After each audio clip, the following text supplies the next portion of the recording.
boy.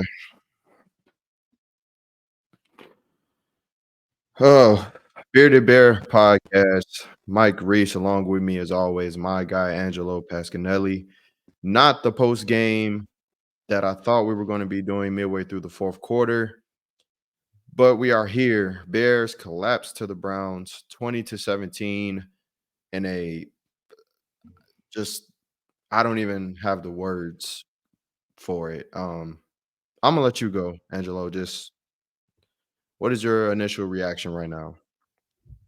Well, I mean, this is the epitome of what the season is collapse. If that was one word I could use, they seem to collapse in games that they should win, and this game had nothing to do, regardless of what anybody wants to say, of Justin Fields having a bad game. Number one, both of his picks were on Hail Marys, and the first Hail Mary wasn't actually a pick, and they gave that guy an interception. So Justin Fields played a pretty damn clean game. Our issue is we don't have any fucking weapons. We have DJ Moore. That's it. Come on, you're gonna tell me at the end of the game, and I know it's a tough catch. Darnell Mooney doesn't make that catch. Come on, man. You're gonna tell me that on the first rollout of that last drive, Tyler Scott doesn't make that catch?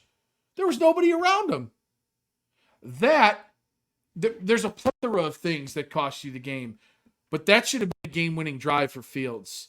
But because he has receivers that can't catch the ball, Robert Tunyon, what the fuck is he doing all the way out downfield trying to catch a bomb? That should be DJ Moore. That should be Mooney. That should be Tyler Scott. Someone who's a wide receiver, not a tight end. I'd even take Cole Kmet. But that should have been a touchdown or at least a 50-yard pass. And then you got Montez Sweat has 3 sacks in this game. If I didn't have time to look it up because I was so distraught about the loss, but I'd like to know the last time a Bears player had 3 sacks in a game, because I guarantee that they probably won that game. I mean, the season's over. Not only is the season over, but Atlanta and Green Bay lost, which is what you wanted. You wanted that. You wanted them to lose and you wanted to win so you could move up. And that's exactly what happened, and you couldn't win. You let a 38-year-old Joe Flacco throw for 300 yards, which is what we talked about the game, not letting him throw for 300 yards, for 300 yards, and I'm pretty sure 3 touchdowns. That's 38. He shouldn't be in the league. I'm sorry. I'm that. Oh man, where the fuck do I even start?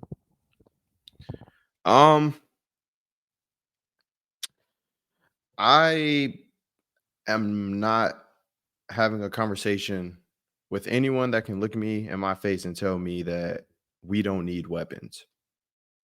Um, can you still hear me, bro? Can you still hear me? Hear me? Oh, can you still hear me, low?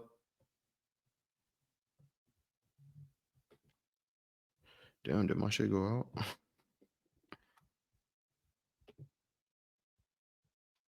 I can't hear you. You can't hear me?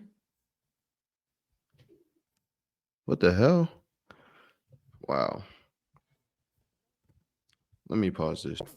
Yeah, so we had some technical difficulties right there, but I can't take anyone serious who just watched that game and is saying that Fields is the problem. And I'm not even going to just talk about Fields right now. There were so many opportunities in that game to put it away. And I feel like the play calling on both sides of the ball was just so fucking passive. And it was the same thing we saw in Detroit 3 weeks ago. So, for one, why don't you kick the field goal before halftime? You were having trouble moving the ball all day. You start on the 3-yard line. You get within field goal range. If he misses, oh fucking well. But you throw a weird ass Hail Mary and a game where points were at a premium, especially in that moment. Yep. Yep. You come back, the defense is playing their ass off. By credit to Flus up to that point, an aggressive game plan. They were getting after Flacco, just like we said in the pregame, having him throw the ball before he was ready, getting hits turned into interceptions. You had 3 of them on the day and 4 sacks. You have the lead on offense, and they were having some success running the ball up the gut. I can't remember which drive this was. You probably remember what I'm talking about. Yep. And on the 3rd down play, they try to get cute and run a reverse sweep to Tyler Scott when you needed a yard. The same shit we've been dealing with all fucking year. You need 1 or 2 yards, and you try to get cute against the best defense in the NFL, I might add. You have Fields drop back damn near 40 times. Not damn near, exactly 40 times. Exactly 40 times. Again, pregame, what did we say? Last week, Trevor Lawrence threw the ball 50 fucking times. You have to have balance. You can't just drop back against Myles Garrett and this crazy pass rush with a bum-ass line and think you're going to have success with routes that are taking 6 to 7 seconds to complete. If you're going to drop back, where are the short passes? Where are the quick hitches? Where are they? Where are the drags? Why is everything taking so long downfield? And hell, even by the time he finished his drop, it was pressure. Right. 70% of the time. I can't wait until the numbers come out and we see the pressure rate, because I know it was just the fact Fields only threw 2 interceptions and I don't know how many sacks it was is honestly amazing, to be honest with you. And the more I think about it, the more it's like he almost snapped the ball and there was like pressure in his face. It wasn't even like waiting for the route to develop. There was pressure. He couldn't wait. It didn't matter. This is part of the reason why I think that, okay, number 1, you don't kick that field goal, Flus, you got to go. That's the second time before half that you could have, well, I'm sorry, first time before half. The other game against Denver, you cost us the game in the 4th quarter by not kicking a field goal. Those are both your decisions. Those aren't Getsy's decision. Those are yours. And then Getsy, you still don't get it. You still don't fucking get it. Like you said, Tyler Scott, you need a yard, you run a reverse? The fuck is wrong with you? Why are you running these quarterback sweeps with Justin Fields? How many times did we see that today where he goes to go around edge, there's no room, he just slides. He takes a loss. Why are you running those? That's not what you don't run those. You run a delayed quarterback run. That's what they run with Lamar Jackson. No. I just don't get it.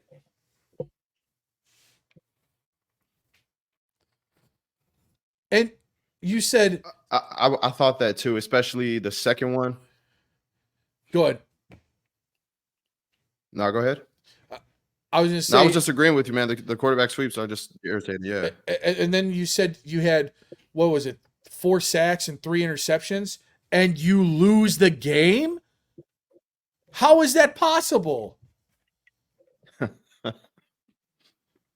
How is it possible you have 3 interceptions and 4 sacks, and he still threw for 374? 40-year-old Joe Flacco threw for 374 in the rain. Unbelievable. And this is my issue with the defense. The defense played their ass off for, I would say, 50 minutes. And I don't know if you put this on the defense or if you put this on Flus. But when they were playing in an attacking style earlier in the game, bringing pressure, manning up, turnovers, and 3-and-outs were happening. Why, when you have a 10-point lead, do you feel the need to just, oh, shit, let's go back to sitting in zone? The game's not over. You continue to play. And as soon as you switch to that zone, credit to Joe Flacco, but he threw an absolute fucking dime right in the hole of the zone to another veteran in Amari Cooper. These guys aren't new. They know how to beat that shit. Right. Why would you not continue to pressure their banged up line with your hot front 7 right now who's been getting pressure all day? The swagger's going. Why are you pulling them back on that David Njoku, the last drive, Justin Jones is in coverage. Justin Right. Jones Come on. against on David Njoku. What the fuck are we doing? What is that? And there's people who will watch this game and say, Caleb Williams is going to fix it. We got to be serious. Tyler Scott, the last drive, sure, you made a great play 3 plays later after 20 more seconds came off the clock, but you could have started the drive off with a huge play. They could have caught the ball, got up there, clocked it, saved so much time. You're downfield, you have more opportunities in a closer area. Like you said, Darnell Mooney, you were a key to my game today. Pre-game, I called you out, bro. You have to make that play. You're telling me Marv's not making that play? Absolutely, Marv's making that play. That's what makes me, like you said, it's crazy to think that people are out there thinking that, hey, we get Caleb Williams, we get Drake May, we get Sanders, somebody else, and he's going to fix the problem. No, the problem is our coaching, and we don't have the weapons. I mean, clearly look at Frisco. They got one of the best tight ends. They have probably the best running back in the league, possibly a top 10 running back of all time, dual threat running back. They got a dual threat wide receiver, and then they got Brandon Ayuk, who's, he's good. He's a good wide receiver. He it's not like he's a bum. We have DJ Moore and a bunch of fucking bums. I'm going to give a little credit to Cole. Cole played well today. Okay, yeah. I like Cole Kmet also. Cole Kmet's good. But yeah, I'm with you everywhere else. Everywhere else? I mean, Robert Tunyon's in there running routes 40 yards downfield. Tyler Scott is the guy you look to go to in the fourth quarter. Again, right. Number one, he doesn't make the first play. And like you said, he makes a great second play. But he's not that good. Velus Jones is another guy who's on the team that's not that good. Can we talk about how you have this guy? I don't even know his name. He muffs a punt, and then they keep putting him out there, and he muffs another punt. Trent Taylor. He muffs another punt. 2 punts in the same game, and one of them you give to the Browns in a crucial situation. I mean, you muff the first punt, you're on the bench. Sorry, you're not playing. Yeah. And honestly, for Trent, it's like, dude, your only job is to catch it. No one even expects you to return the shit. We just needed someone who was back there, reliable, catch the ball, safe, whatever. But you fumbled twice and you're not offering shit in the return game? What? You might as well put Velus back there. Right. I'd rather have him. At least he has the potential to bring it home. Dude, I just don't know how anyone can watch that and say a quarterback is our issue. A lot of times on the deep passes field, no quarterback has time to throw an accurate 20-yard pass, whatever, like the overthrows. They were in his lap. They were in his face. Like, I mean, it is what it is. But Robert Tonyan, for example, he was signed to be that guy. Like, he's supposed to be a vertical threat tight end. And you have a chance to blow the top off the defense early in the game, completely shift the momentum before it even gets going. Right in your hands, and you drop it. I'm going to ask you, Angelo, is Brock Bowers dropping that? No. No way. No way. 9 times out of 10, Brock Bowers catches that ball. And takes it in, right? Right. That's the other thing. If Tonyan catches the ball, he don't take it in. He's not fast enough. It's probably not. He's probably caught. Right. But if Bowers catches that, that's a touchdown. All day, the offensive line was getting their ass handed to them. I said before the game, I think this is huge for Braxton Jones. You're right. It was huge for Braxton Jones. He's not a left tackle. Nope. I'm sorry, man. I'm sorry. He can't be the left tackle moving forward. Rather, it's Fields or whoever else. Myles Garrett, granted, is a superhero, but they were all just having their fucking way. Even Lucas Patrick getting bulldozed. And even Zadarius Smith. Yeah. It's our offensive line needs work, and we need weapons. Fields is the guy. He is. I could just watching him, I could see it. The problem is you don't want his confidence to be hurt from games like this where you're up to make him think, hey, I just don't have it. Like I can't win it. I can only win us a game if we're ahead. I can't win us a game if we're behind. I don't want him to think like that because he does have it. He just doesn't have the guys to catch the ball. I mean, that ball was in Darnell Mooney's fucking lap and he couldn't catch the ball. Kicks it out of his own hands. Oh man. So trying to process this, you got Arizona coming in, and then you have Atlanta, and you still go to Lambeau. As you mentioned earlier, Green Bay and Atlanta both lost today. Yep. Tampa won, which is actually good for the Bears because you kind of want them to win the division. I don't even want to fucking talk about the playoffs, honestly, because well, we're out. I mean, and honestly, they're still only a game back because of the teams in front of them lost too. But is there any positives you're taking from today? Like, I don't want to end this just like angry as shit. Yeah. Well, honestly, I think Jalen played another good game, so you have to pay him his money, man. I felt like they didn't even throw on that side. No, really. They were attacking Tyreek for sure. And which is smart. That's a good game plan from a good offensive coordinator, which is what we need. But, he played a really good game, and the plays that came towards him, he made some good open field tackles as usual. I love watching him play. Hate to see him go somewhere else, but if he does, I'm going to be paying attention to his career because I think he's just has such a bright future. And I think Wright played for as much pressure was coming into Fields' face. Pause. It was it was mostly from the other side. It wasn't In the really middle. Yeah. So I think, like you said in the pregame show, that Wright looks like a guy who's going to be here for the next 10 years. He looks like he can do it, Man, their defense played outstanding, and it really sucks to waste such a good defensive effort from everybody. But it just gives me so much hope for the future. The problem is now I'm looking at Arizona. The Arizona 49ers game is on. It's 14-10 49ers.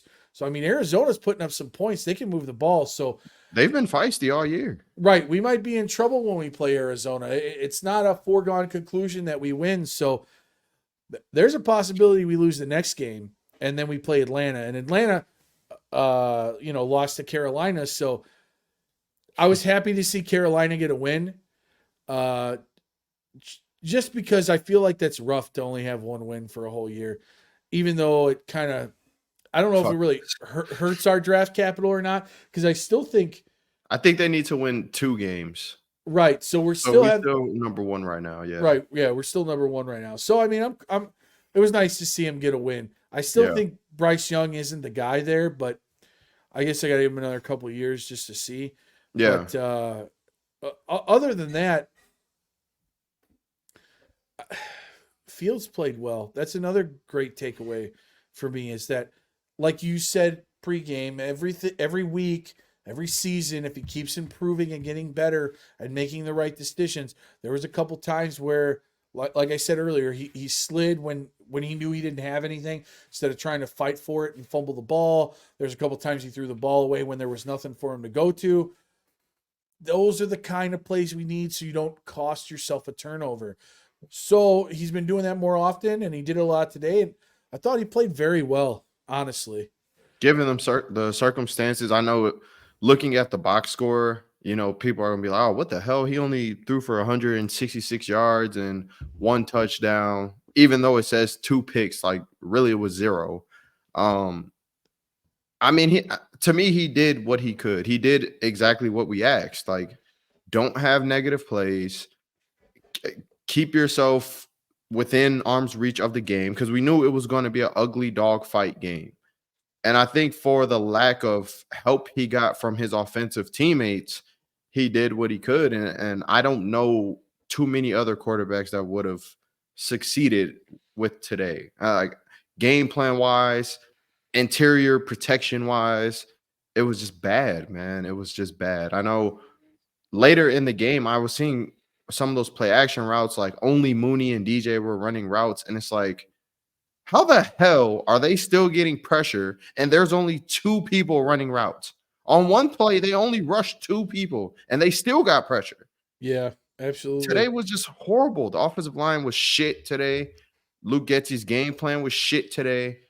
And it really stings twice because Atlanta, Green Bay lost, and Carolina won. So if they win another game, now you're in danger of losing the first. And we lost. It was just a badass day to be a Bears fan. Just a bad day. Shout out Montez Sweat, though. He's a fucking truth. Dude, so worth giving up a second-round pick for him, man. Yeah. Probably the best move they've done all year, easily. Yeah, for sure. I had something else I was going to say about Fields. Oh, it was Foreman. Foreman's pass blocking is ass. Yeah. And they had him in a lot. Yeah. And that's another reason. I mean, Herbert's wasn't much better either. No, and that's what I feel like. Roshan hasn't really got a lot of playing time because they've been playing Herbert and Foreman. And I noticed that towards, I'd say, middle of the game, they started having him play more. It's because he can pass block and the other guys can't. And obviously that's a key to success if you're going to throw the ball 40 times. That's another crazy thing. They threw the ball 40 times and they only had 166 yards. No balance. Right. So nothing was opening up. They just like Myles Garrett, Zadarius Smith, they pin their ears back and they're coming at him right away. Like, hey, we know that they're going to pass the ball. And if they get past them, who cares? There's a linebacker over there. The Cleveland Browns team, defense, coaching, all of that, the way they've all come together this year, it's a testament to how to really go through a team, especially when you're on technically a third-string quarterback. Yeah. Shit. Yeah. I wouldn't. Yeah. I mean, he might have been the fourth string. I don't know. He wasn't even on the roster. Yeah. So, it's just a testament to show you that a guy like that who's on the couch, he can still play ball. I mean, this is back-to-back weeks. He threw for over 300 yards. I mean, you don't really see that from a guy who hasn't played football in a while. I mean, no. It's a good story for Flacco. It just sucks that it's got to happen to when the Bears play him. And it just stings, man, because up until that, I don't know, when the 8-minute mark, I would say the defense honestly played like an all-time Bears defense game. Like the turnovers, a pick six, the sacks. It was like, this defense is legit, and I still think they are. I just don't like how they let up off the gas pedal and went into that zone. Like that really fucked them, man. Like I would rather go down aggressive. If they beat you, they beat you. But they were showing they couldn't do it all game. So I don't understand the reasoning for that. My question to Getsy is like, you run screens any other time? Where the hell was that today? I feel like there was opportunities for that today, especially the way they were rushing Justin, and even the one end around Tavilas that worked. You see, he ran right past the blitzer. They were just quarterback hungry. So where was that to try to slow down the rush today? And with me, that's the thing with Getsy. It's like, are we not watching the same shit? How do you call 30 screens against Minnesota and you call 4 today? It's the same attacking style of defense. I don't know, man. I just feel like this is a final nail in the coffin for at least me. And I would hope with Poles that coaching staff is gone. But like you said earlier, you don't see a world where they get rid of all those guys and then keep Fields, Yeah. And that's a possibility, but maybe Fields in this game and the game before and the next 3 games we have will show Poles like, hey man, this is why you should keep me around. So I don't know. I think that they are. It's so weird, man. For a team that's, what are they, 5-9 now? Yeah, 5-9. For a team that's 5-9, I just feel like they're this close. They make a couple more moves and they're contending like crazy. Yeah. And today, for me, the the weaknesses that they have, center, another dynamic playmaker were just highlighted to the extreme today. Because if you look at that game and let's just say plug in like Marv instead of Mooney. If you want to bring Mooney back, whatever, Mooney in Scott's spot. A nice center out there. You got something. It's a totally different look out there. But this one hurts. I'm not gonna lie. It So, hurts. all right, let's say they draft Marv, right? Do you bring back Mooney? Has Mooney showed you enough this year for you to bring back Mooney? I know we talked about this before, bringing him back on a cheaper deal and stuff, but after what we saw today, would you still want to bring back Mooney? The reason I say yes to bringing back Mooney is because I don't think he's in the right spot. Like they have him as a 2 right now. I don't think Mooney is a 2. I think he's a 3 slot receiver. And I think Getty puts Mooney in not great situations. He's one of the smallest guys in that receiver room. And I always see him out there blocking. He is a good willing blocker, but that's not his strong suit. Why the hell? He's not in positions to succeed. So it kind of all goes together. If you're bringing in an offensive mind that feels like they can utilize Mooney as, one of the better slot receivers in the game, I'm all for that. Because at the end of the day, he is an upgrade over Tyler Scott. I mean, he just is right now. So if you have DJ out there, you get a dynamic number 2, T. Higgins, Marv, whoever it may be, and you just push Mooney down, especially if you get him on a cheaper deal, yeah, I'm fine with bringing him back. Just where he is right now just doesn't fit him, I guess. I'm a believer in his talent. I just don't think he's in a good situation right now. I don't even know if he wants to come back, to be honest with you. I mean, it seems like a typical Bears situation. He's not really performing well for the Bears. He goes somewhere else. Eagles, Buffalo, Kansas City, and then all of a sudden he turns into this like dynamic wide receiver because again he'll get a good coach who puts him in the right situations like you were saying, which allows him to succeed, and then we'll be like, damn, we should have never got rid of him. No, a lot of times we got to get rid of him because we're not putting him in the good situation. That's part of the problem. That's why I feel like even though people want to hate on Fields, he's not in a good situation sometimes to succeed. He didn't really, to me, no turnovers. He didn't turn the ball over this game. That's just the way I look at it. I mean, 2 Hail Mary interceptions, and like you said, the one before halftime wasn't even an interception. It hit the fucking bounce. The refs were horrible today. Terrible. They were terrible. And that's another thing. Thank God we can't get fined by the NFL, but the refs are fucking awful, man. All the time. Really, if you want to look at it this way, we should have won the game because that Njoku touchdown wasn't a touchdown. You review it.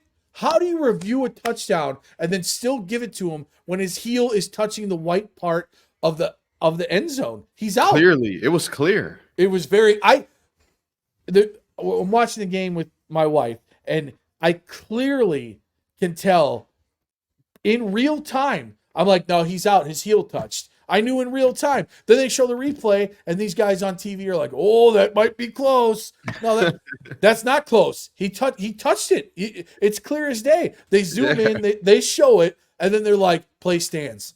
How does that play stand? The Hail Mary, first of all, even in real time, you also could see the ball bounce off the ground back into his chest. But then Fields gets hit 10 minutes after the damn play. Oh, my God. How is that not roughing the passer? Scoot us up another 15. It's definitely in field goal range then. I'm not one to blame the referees, but they were absolutely horrible today. They were terrible. But you know what? That's a theme that's been through the whole season, not in just Bears games, just watching the NFL in general. They're making some awful, awful calls. And what bothers me the most is they have a New York office that can tell them if the play call is wrong.